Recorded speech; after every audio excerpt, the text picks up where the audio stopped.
Hi, my name is David. Today we're going to do a free code camp tutorial on CSS applied to visual design.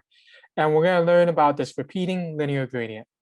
So the syntax of this repeating linear gradient is that the first parameter is the directions of it. So that you can see in this picture where we have it, it goes from 9 degrees, the colors changes from 9 degrees. And then the second parameter is the first starting color, and we have yellow, and it starts at 0 pixels. And then it changes to blue at 40 pixels. And there's a gradual gradient to yellow to blue at 40 pixels.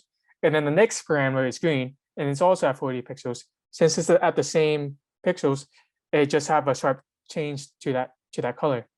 But when we change it to red at 80 pixels, there's a gradual gradient color. And then this will repeat for the entire length of the div.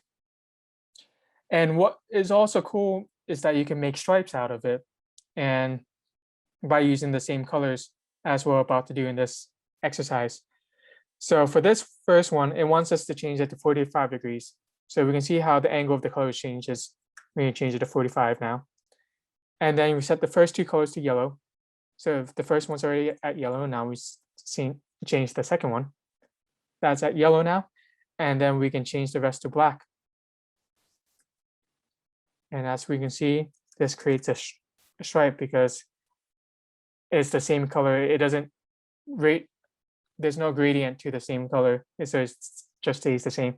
And then there's a sharp contrast when you get the same length in pixels. And that's it. Thank you so much.